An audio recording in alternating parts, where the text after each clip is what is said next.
Detroit, January 1946. The war had been over for 5 months. The factories that spent 4 years building tanks and bombers and artillery shells were learning, slowly, how to build something else. The parking lots were full again. The lunch counters were busy. Men who had spent years in uniform were figuring out, one ordinary morning at a time, how to be civilians. But some men couldn't stop. Gus Merrick was 42 years old, and he had not slept more than 4 hours in a single night since 1944. Not because of nightmares, not because of guilt, because every time he closed his eyes, he saw the same thing. A field outside a French village whose name he could no longer remember. A column of smoke rising straight into a grey sky, and the silhouette of a man he had known since the age of 9 standing in an open hatch with his jacket on fire. Tommy Aldridge. Born Scranton, Pennsylvania, 1904. Same year as Gus. Same street, same school, same summer job at the rail yard when they were 16. They had enlisted together in 1942 with the particular confidence of men who believed in American engineering the way other men believed in God. They had shipped out together. And Tommy had died in a vehicle whose walls were so thin that a heavy machine gun round had punched through the armor like a nail through cardboard, because somewhere along the line someone had decided that weight mattered more than survival. Gus Merrick had not forgiven that decision. He never would. His office at the Vanguard Armored Systems plant on East Jefferson Avenue was not impressive. A desk, 2 filing cabinets, a drafting table pushed against the window that overlooked the factory floor. Before the war, Vanguard had built sporting cars, the kind that wealthy men drove up the California coast with the top down, engines purring. The Speed 22, the Continental 4.3. Cars that belonged to a different world entirely. The war had ended that world. Now the government wanted armored vehicles. Wheeled, not tracked. The army had learned in North Africa and Europe that tanks were magnificent and slow and expensive, and that they destroyed every road they traveled on. What the post-war world required, a world where old empires were cracking apart, where insurgencies were flickering to life from Malaya to the Middle East, was something faster, something mobile, something that could cover distance and arrive ready to fight. The requirement document on Gus's desk in January 1946 was 4 pages long. 6-wheel drive, armored hull, crew of 3, and a weapon. The specification called for a 37mm gun, the same type American armored cars had carried since 1941. Gus read it once, set it aside, and began drawing something different. Colonel Frank Stover arrived at the Vanguard plant on a Tuesday in March with 2 adjutants, a briefcase, and the expression of a man who had spent 30 years managing the distance between what engineers wanted to build and what armies could afford to operate. He was 50 years old, broad-shouldered, close-cropped grey hair, eyes with the flat, evaluating quality of someone who has seen too many promising projects become expensive failures. He walked the factory floor with Gus for 40 minutes without saying much. He studied the chassis mock-up. He reviewed the suspension drawings. He examined the 6-wheel drive specifications with the expression of a man mentally calculating shipping costs in 4 currencies simultaneously. Then he stopped at the armament drawing on the far wall of the drafting room, a gun barrel considerably larger than the 37mm the requirement specified. Dimensions he didn't immediately recognize. "What is that?" he said, not quite a question. 76mm, Gus said. "Low-pressure rifled. We're designing it from scratch." Stover looked at Gus for a long moment. "The requirement says 37. The requirement is wrong." The silence that followed lasted about 4 seconds. It felt considerably longer. "Mr. Merrick," Stover spoke with the patience of a man explaining something for the final time. "This program has a budget, a timeline. a specification written by people with considerably more operational experience than a sporting car manufacturer from Detroit. The 37mm has served adequately in every theater. Tommy Aldridge, Gus said. Stover stopped. My closest friend, burned to death outside a village in France in a vehicle your adequate 37mm was mounted on. The gun didn't save him. The armor didn't save him. We built that vehicle to be cheap and light and fast, and nobody seriously asked what would happen when something shot back. Gus held Stover's eyes. I'm asking it now. Stover picked up his briefcase. Build what you've been asked to build, Mr. Merrick. He left. His adjutants followed. The factory floor continued its noise around Gus in the silence after they were gone. Gus turned back to the drawing on the wall. He did not change it. The summer of 1948 was the hottest Detroit had seen in a decade, the kind of heat that rises through the pavement and sits in the air and makes every decision feel heavier than it already is. Gus and Eleanor owned a house on a quiet street in Corktown, a narrow two-story with a front porch and a maple tree in the yard that had been there since before either of them was born. They had bought it in 1939 with money saved across 7 years of combined work. Eleanor had painted the kitchen yellow and planted roses along the front fence and considered it, quietly and without needing to say so, the best thing that had ever happened to her. In August of 1948, Gus sat Eleanor down at the kitchen table and explained what the 76mm gun program needed. The Army had cut development funding. The armament design team had reached the limit of what they could accomplish without resources.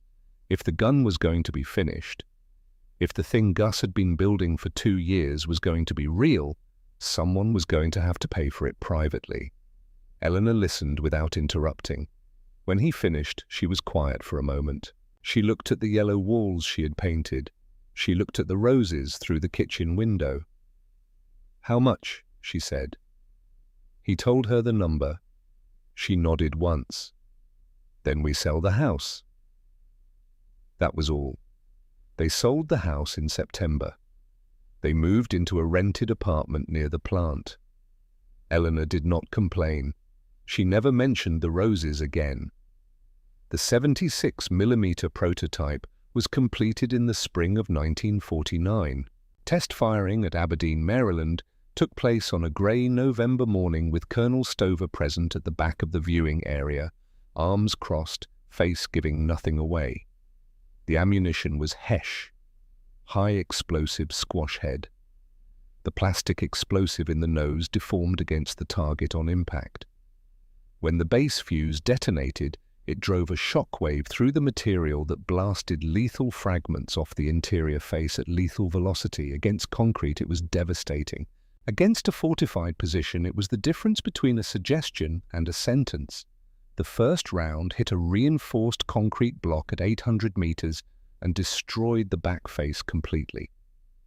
The second hit a salvaged armored hull at 600 meters and wrecked the interior without penetrating the front. The Spall effect working exactly as designed. The third hit a target at 1,200 meters with accuracy, the range officer noted in his report with 2 underlines. Stover uncrossed his arms after the third shot. He said nothing for a long time. Then he walked to the firing line and stood beside Gus and looked at what remained of the target. "You paid for this development yourself," Stover said. "Yes." A pause. "That was a foolish thing to do." "Probably." Stover looked at the gun, looked at the target, looked at the numbers the range officer was writing on his clipboard. "I'll make some calls," he said. Then he walked away without further explanation. It was the closest thing to an apology Gus Merrick would ever receive from Colonel Frank Stover. He understood it completely. 1950, the Korean Peninsula. The call came on a Wednesday morning. North Korean forces had crossed the 38th parallel. The Army needed armored personnel carriers in theater as quickly as they could be manufactured. The FV-600 chassis, Gus's chassis, could be adapted for troop transport in 8 months. The call from the Pentagon was not a request. Gus stood on the factory floor and watched the production line shift. The 76mm turret mock-ups were moved to storage. Troop compartment configurations came in. The vehicle he had spent 4 years building, the vehicle he had sold his house for, was being converted into something else entirely. The APC variant reached Korea by 1953. It performed well. The army was satisfied. The original vehicle, the one with the gun, sat under canvas in the storage bay at the East Jefferson plant and gathered dust. Gus went to the bay sometimes in the evenings after the workers had gone home. He would stand in the half-dark and look at the canvas-covered hull and say nothing. There was nothing useful to say. The army needed what it needed. A man who understood the machinery of the world had to understand that the world did not always wait for the right machine. He was 50 years old. He had been working on this vehicle for 4 years. He might never see it finished. He stood in the half-dark anyway. That was the only thing he knew how to do with it. 1952. Dale Reardon was 24 years old, recently discharged from the infantry, with the particular quality of stillness that belongs to men trained to stay calm when everything around them is loud. He came to Vanguard on the recommendation of a sergeant who had served with Gus's brother, looking for work as a test driver. No formal engineering credentials, no design background. What he had was an instinct for machinery that Gus recognized within the first 10 minutes as the rarest kind of intelligence, the kind that lived in the hands and the feet and the ears, the kind that understood a vehicle not through blueprints but through movement, through the 1,000 small signals a machine sends when it is being asked to do something it was not designed for. Gus hired him without deliberation. Dale drove the APC variants through their paces on the test tracks outside Detroit with the focused precision of a man whose job was not to pass the tests but to find the failures before anyone else did. He found them reliably. He reported them without alarm, in plain language that made the problems easy to diagnose and fix. In the evenings, sometimes he walked to the storage bay where the original hull sat under its canvas. He never asked about it directly. But Gus noticed where he went, and he noticed, on more than one occasion, that the canvas showed signs of having been lifted at one corner, as though someone had looked underneath. One evening, Gus found Dale standing beside the hull with his right hand flat against the armor plating, not inspecting it, just resting there, as if he were listening to something the steel was saying. Gus stood in the doorway and watched for a moment before speaking. "It's better than the APC," he said. Dale didn't startle. He kept his hand on the hull. "I know, I can tell from the dimensions." They stood in the half-dark for a moment. The plant was quiet around them. "When does it go into production?" Dale asked. Gus didn't answer immediately. He looked at the canvas. He looked at the dust that had settled along the top edge of the hull where the cover didn't fully reach. He thought about Tommy Aldridge, about a field in France, about the specific shape a column of smoke makes when the air is perfectly still. "When they're ready for it," he said. "It'll be there when they need it."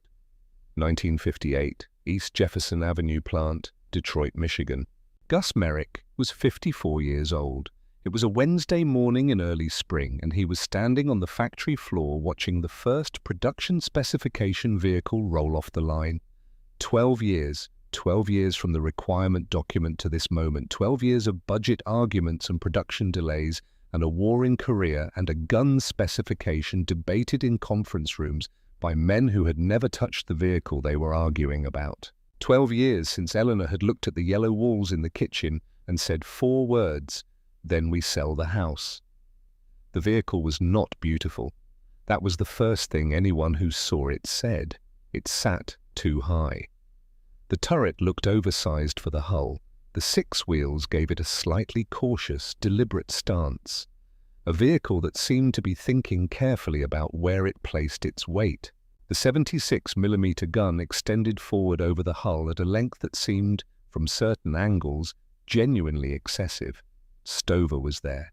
62 years old now, heavier, the the grey in his hair having long since finished its work.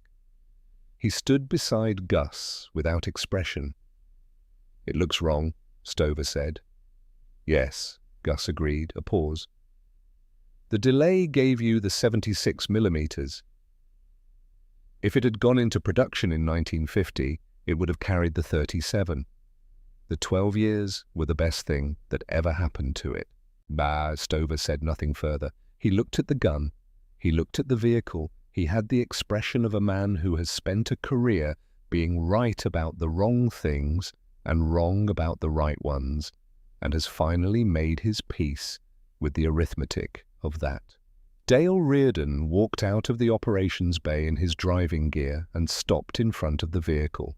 He was 30 years old now, with the same stillness he had brought to the test track 6 years earlier, the same quality of attention that moved from the general to the specific, without pausing on anything in between. He looked at the vehicle the way he had looked at it in the storage bay in 1952, reading it with his eyes the way he had read it with his hand. Then he looked back at Gus. "It's ready," he said. Gus Merrick looked at the vehicle he had spent 12 years building. He thought about everything the word ready had cost.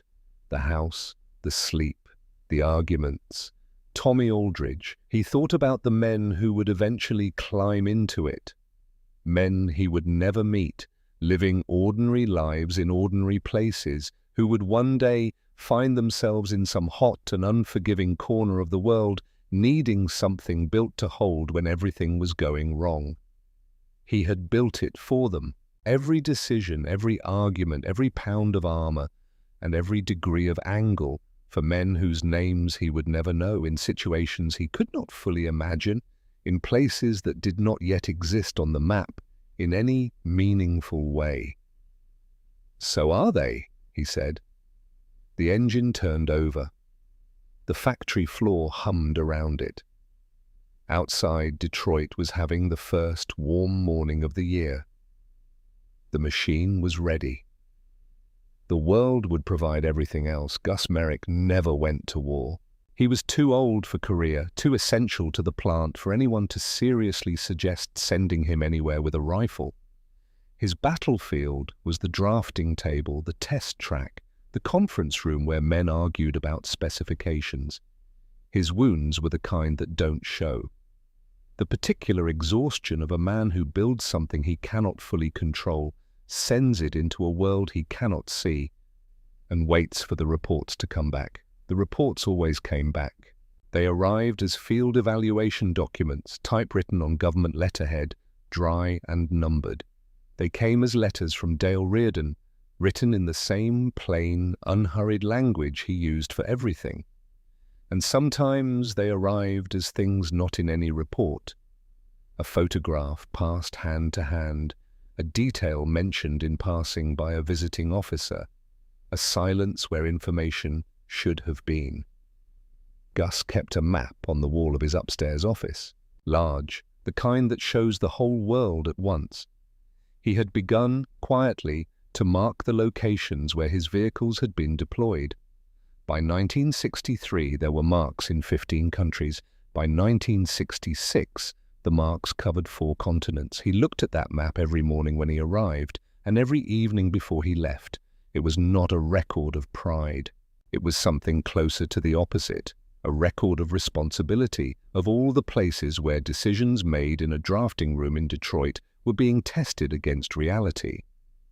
He needed to know. Twist 3. The letter from Dale Reardon arrived in October of 1965, postmarked from a transit base in Germany with a second forwarding stamp Gus didn't recognize. Dale was 37 years old now. He had left the test track 5 years earlier to take a commission. A quiet transition that happens to men who understand machinery well enough that the army eventually notices them. He had written to Gus twice a year since, never long, never sentimental, always specific. This one was shorter than usual. "Gus, we're in the desert. I won't say where.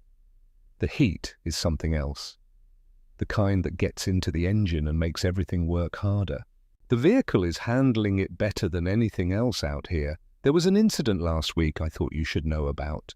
We took a rocket from close range. The round came off a rooftop, caught us at a low angle, and I watched it skip across the glass's plate like a stone across water. It went over the front mudguard, slid the full length of the hull, bounced off the rear, and detonated on the road about 3 feet ahead of us. 3 feet, Gus. The angle on that plate saved our lives. I remember you arguing about that angle in 1947. I remember Stover telling you it added unnecessary weight. I wanted you to know the weight was worth it. Every pound of it. Dale Gus read the letter twice. He folded it carefully, held it in both hands for a moment, and set it on the desk in front of him. He sat without moving for a long time. The 45-degree angle on the glass's plate.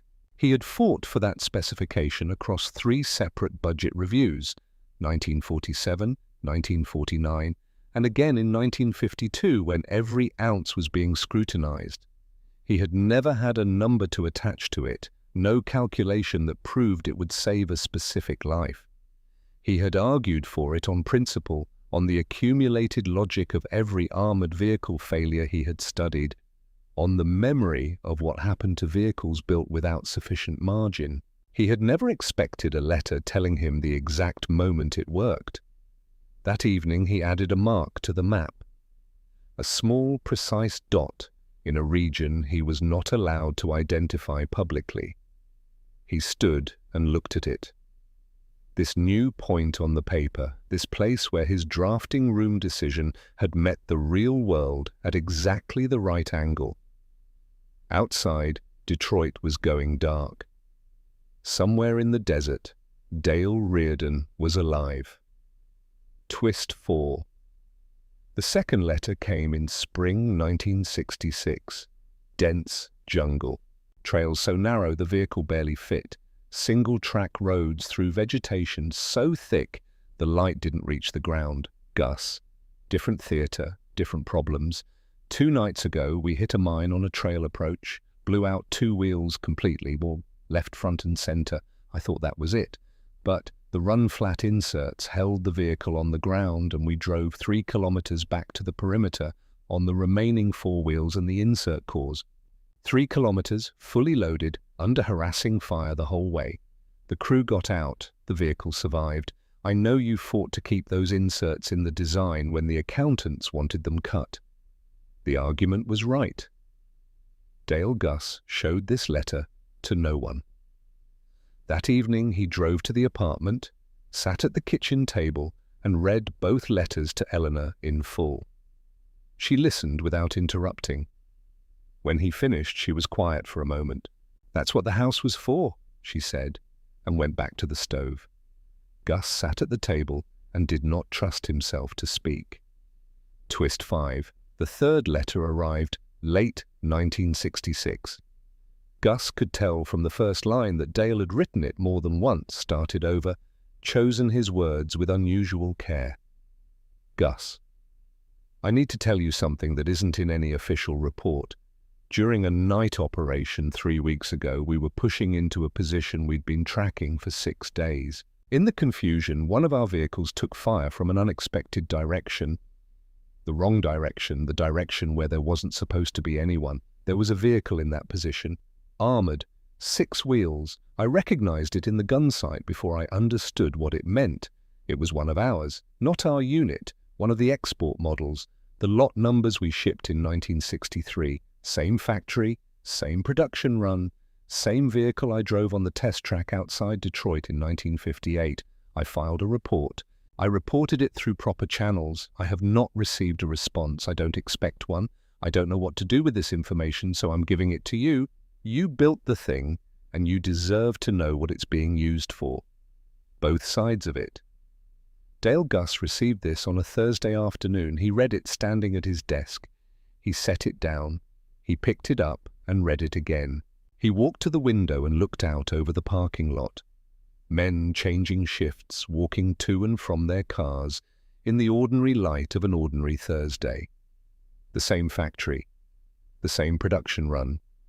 He had known, abstractly, that the vehicle was being exported. He had signed the documentation himself. A vehicle sold to a government might end up anywhere that government's interests took it. That was the nature of the business. That was the nature of the world. But there is a difference between knowing something abstractly and receiving a letter from a man you trust telling you he watched it happen through a gun sight in the dark. Gus did not look at the map that evening. He went to the window and stood there until the parking lot was empty and the plant was quiet. Then he went home. Twist 6. The summer of 1968 came to Detroit the way it came to every American city that year. Fast, loud, and full of a heat that had nothing to do with the weather. On an evening in July, Gus drove home from the plant and found his usual route blocked. Police lines, 3 blocks from the factory. He took a detour and found another blockade. He parked and walked 2 blocks to where a crowd had gathered. At the far end of the street, he saw it. His vehicle. His 6-wheeled, 76mm gunned machine, built for the specific purpose of delivering maximum firepower in the most hostile conditions on Earth. It was sitting at the intersection under the streetlights, engine running, turret traversed forward, gun barrel extending into the urban night. There was a wooden plug in the muzzle. He could see it from 60 feet away. No ammunition. He knew from contacts inside the deployment chain that no 76mm rounds had been issued. The most powerful armored car his generation had produced was being used as a prop, a large, expensive piece of theater designed to communicate authority through the suggestion of force it was specifically prohibited from using. Gus stood on the sidewalk and looked at the wooden plug in the barrel of the gun he had paid for with his house. He stood there for perhaps 3 minutes. People moved around him. The crowd noise continued. The vehicle's engine idled with the sound he knew better than almost any sound in his life. Then he turned, walked back to his car, and drove home. He did not speak about it to Eleanor that evening. He ate dinner. He read the paper. He went to bed at his usual time. In the morning, he drove to the plant and went to work. The vehicle existed in the world now, fully beyond his control. It would be used well and badly, wisely and foolishly, by people who understood it and people who did not. The only answer was to have built it right in the first place, to have argued for the right specifications, to have paid the right costs, to have made the right decisions when the decisions were still his to make. He had done that. Twist 5 confirmed climax. The desert of Oman in the summer of 1971 reached temperatures that standard engines could not survive. The kind of heat that warps metal, turns fuel lines brittle, kills the sophisticated and rewards the simple. Dale Reardon was 43 years old, running a vehicle advisory group attached to counterinsurgency operations in terrain so harsh it had no name on most maps. No roads in the accepted sense. An enemy supplied with Soviet weapons who knew every approach route. American vehicles with standard compression ratios were failing within days, engines choking on low-grade fuel, heat management systems overwhelmed by temperatures no specification document had fully anticipated. The vehicles Gus had built ran. The engine, with its deliberately low compression ratio, mocked during development as unnecessary over-engineering, ran on fuel that killed everything else. It ran in heat that killed everything else. It ran in conditions that designers of more sophisticated systems had simply never imagined because they had never considered anyone using their vehicles this far from a proper maintenance facility. One evening, a vehicle in Dale's group took an RPG hit on the rear quarter. The engine bay filled with smoke. The crew bailed out, took defensive positions and prepared to call the vehicle a total loss. 4 hours later, with the situation secure, the mechanics went to work. In the dark, by red-filtered torchlight, with tools they had on hand and parts scavenged from what was available, not working from a full manual. Working from experience, judgment, and the specific knowledge that comes from years with a machine until you understand it the way a farmer understands weather. At dawn, the vehicle started. Dale sent a telegram to Gus's office at Vanguard. 3 lines. Your machine won't die. Field repair. Overnight. Enemy contact throughout. Back in service this morning. Dr. Gus read it at his desk. He was 67 years old. His hands had the slight tremor that had developed in the past 2 years. The first hint of the body's long reckoning with age. He read the telegram twice. He read it a 3rd time. Then, for the first time since 1944, since a field in France and a column of smoke and a silhouette in a burning hatch, Gus Merrick put his face in his hands and wept. Not for Tommy Aldridge, not for the house in Corktown or the yellow kitchen or Eleanor's roses, not for the 12 years or the arguments or the wooden plug in the gun barrel. He wept because the machine worked. He wept because he had built it right, in the way that only matters when everything is going wrong, in conditions no test track in Michigan can simulate, at temperatures no specification document can fully anticipate.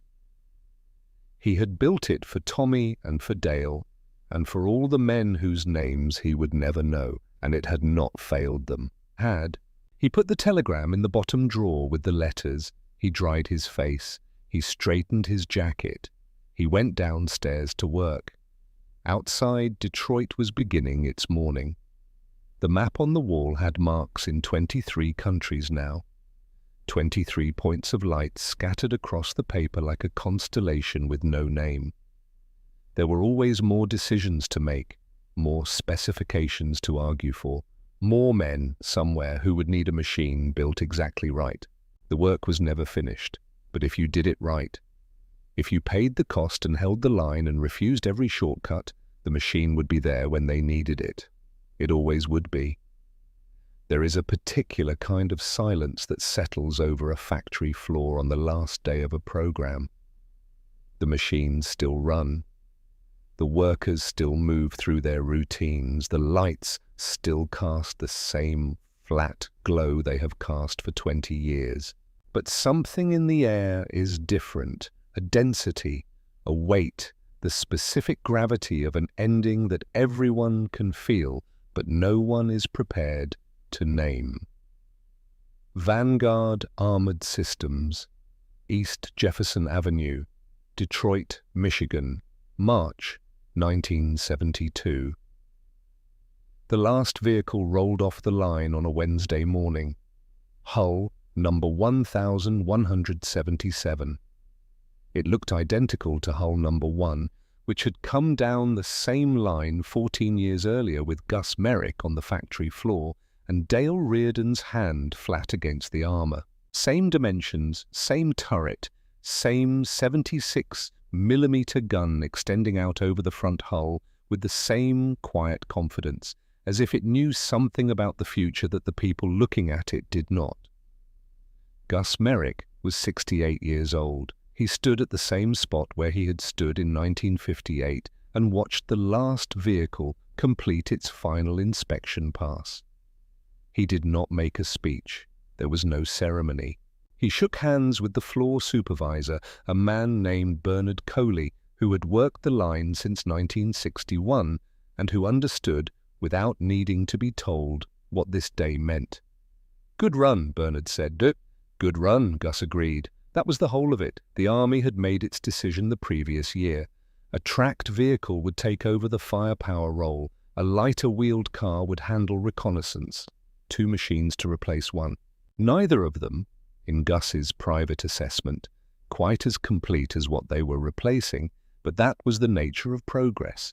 The world moved, requirements changed, new threats produced new specifications, and new specifications produced new vehicles, and the old ones moved to the back of the inventory and eventually off the books entirely. That was how it was supposed to work. What Gus had not made his peace with, what he carried, quietly, was the map on the wall. 23 marks. 23 countries where his vehicles were deployed, operating, fighting in conditions that continued to produce results he received in fragments and rumors. The program was ending in American service, but it was nowhere near ending in the world. He knew this. He understood, without being able to fully explain, why it mattered. That the vehicle would continue in places he would never be told about officially, that men whose languages he did not speak would continue to rely on specifications he had argued for in conference rooms 2 decades ago. It mattered because Tommy Aldridge had died for want of a better specification, and the world had not stopped producing situations where men needed exactly the kind of protection that the right specification, built right, could provide. On the last evening of March 1972, Gus took the map down from the wall. He folded it carefully along its original creases and put it in the bottom drawer with the letters and the telegram. The complete private record of what this program had actually been. He turned off the light. He drove home. He had dinner with Eleanor. He went to bed. In September of that year, Gus Merrick died. He died quietly, in the manner of men who have spent their lives in practical work, without drama, without long goodbyes, with the specific grace of a man who had finished what he came to do. Eleanor was with him. The room was quiet. Outside, Detroit was having one of its last warm afternoons of autumn, the kind of light that makes everything look slightly more permanent than it is. He did not know, in those final weeks, about the 2 vehicles operating in the Arabian Peninsula. He did not know about the squadron running patrols in conditions that would have broken anything less carefully built. He did not know about the lot sitting in a warehouse in Kuwait, maintained at combat readiness by a small nation that had purchased them in 1963 and kept them operational with a care their original designers would have found both gratifying and faintly surprising. He did not know, but he had built for exactly these situations, exactly these places, exactly these men. The proof was coming. It would take 18 more years. But it was coming. Twist 7. Dale Reardon was 62 years old in August of 1990. He had retired from active service in 1981, settled in a quiet house outside Columbus, Ohio, with his wife Margaret, and the accumulated routines of a man learning, late in life, how to exist without a mission. He grew tomatoes in a garden behind the house. He read history. He attended the occasional veterans gathering where men who had served in places they were still not fully at liberty to discuss sat in VFW halls and talked around the edges of what they remembered. He thought about Gus Merrick often. Not with grief exactly, but with the specific quality of attention a man gives to someone who shaped the most important years of his life. He thought about the test track in 1952. He thought about the letter Gus had sent before his first deployment. Not the last thing Gus ever wrote him, but the one Dale had read more times than any other. A single paragraph that said, essentially, "The vehicle will hold. I built it to hold. Trust the machine." He had trusted the machine. The machine had not failed him. On an evening in early August, Dale was in the living room with the television running, half watching the news, with the detached attention of a retired man who has learned that most of it is noise. Margaret was in the kitchen. The tomatoes needed attention in the morning. Then the footage came on. Kuwait City, Iraqi armored columns crossing the border. The palace, Dasman Palace, surrounded, the presidential guard making a stand with whatever they had. And in the footage, moving through smoke and chaos in the early hours of the invasion, a vehicle that Dale Reardon recognized before he consciously understood what he was seeing. 6 wheels, turret-mounted 76mm gun. The specific silhouette he had first seen in a storage bay in Detroit in 1952, one hand on the armor, learning its temperature. The Kuwaiti vehicles were fighting. Against tanks they could not stop, against infantry they could suppress, in conditions no one had planned for and no doctrine covered. They were fighting with everything they had. The footage was grainy and distant, but the vehicles were identifiable to anyone who knew what they were looking at. Dale stood up from his chair without being aware that he had done so. He stood in front of the television and watched, and did something he had not allowed himself to do in the 18 years since Gus died. He assembled the complete picture, the test track in 1952, the glacis plate in 1965, the run-flat inserts in 1966, the field repair in 1971, the telegram that had made Gus weep in his office. He put all of it together and understood it as a single continuous thing, a line drawn from a drafting table in Detroit to a palace gate in Kuwait City.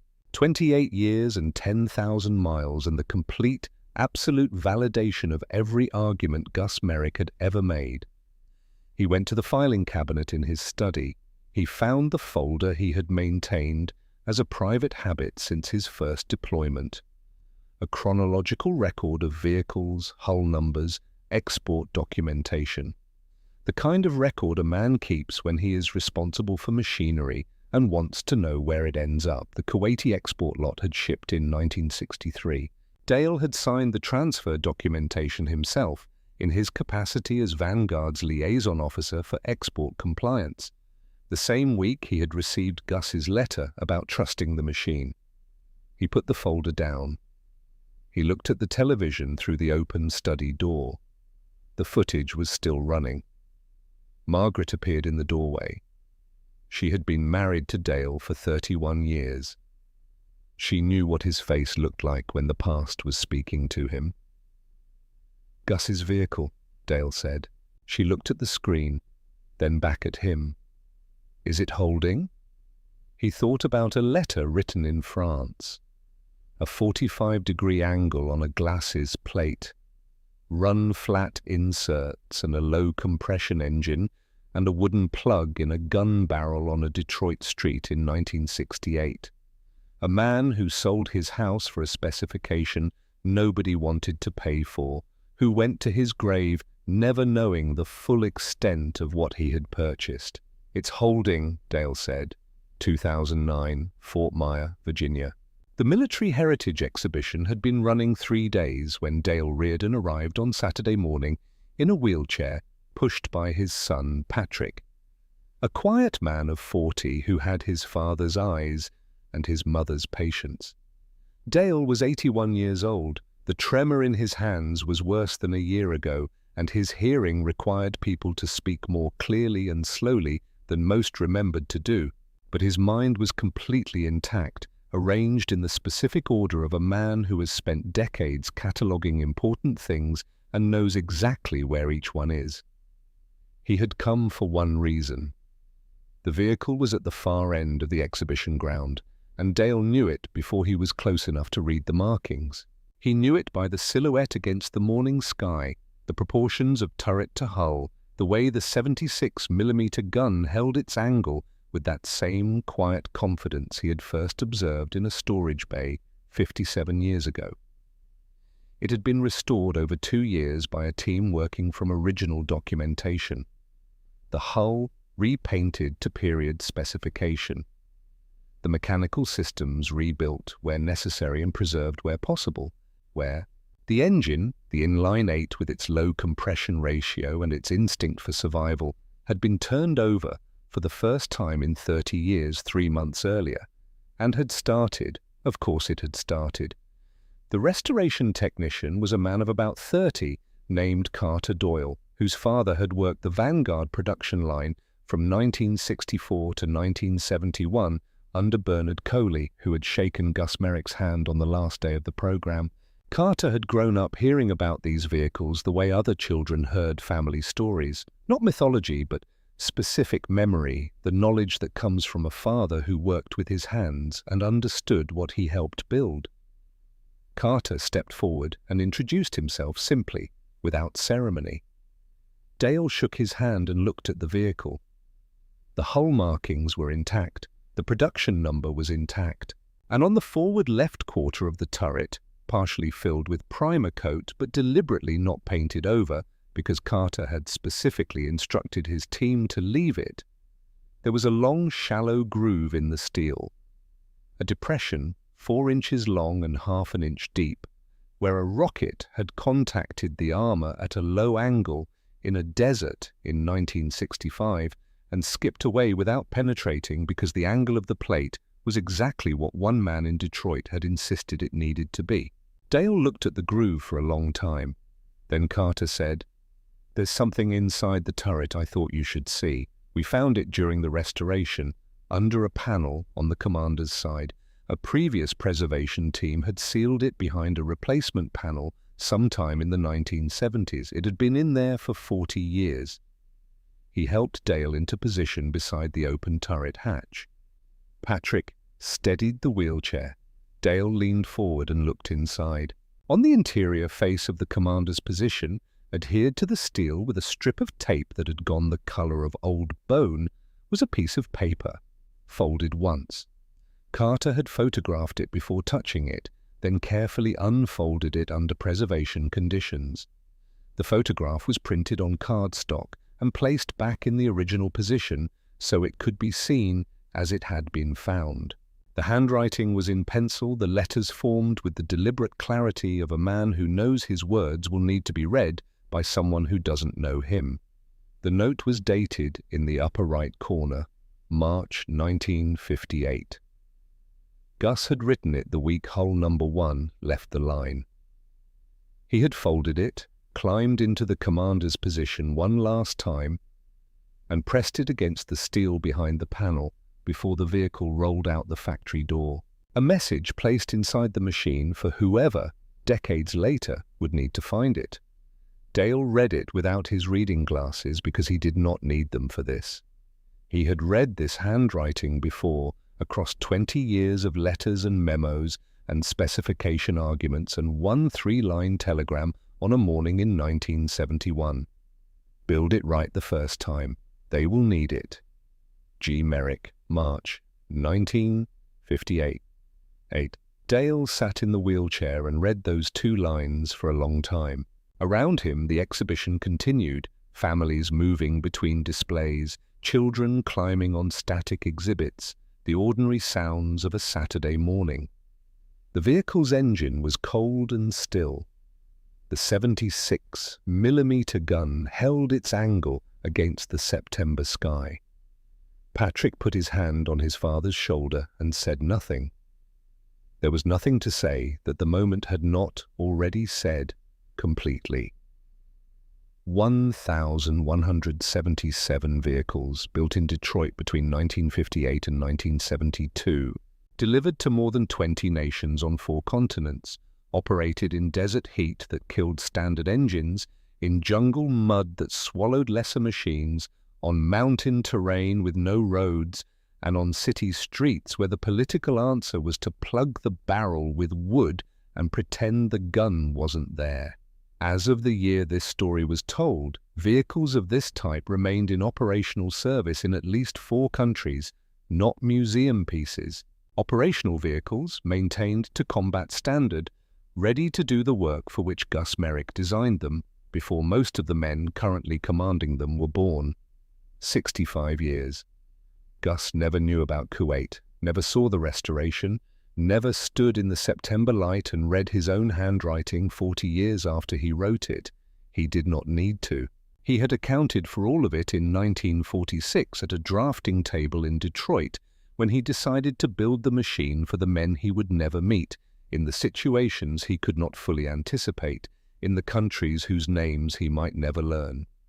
He paid the cost. He held the line. He argued for the angle and the inserts and the engine and everything else that someone told him was too heavy, too expensive, too unnecessary. He argued for all of it, not because he could prove any specific calculation, but because he understood, with the clarity of a man who had lost his best friend to the wrong specification, what failure costs. Build it right the first time. He did.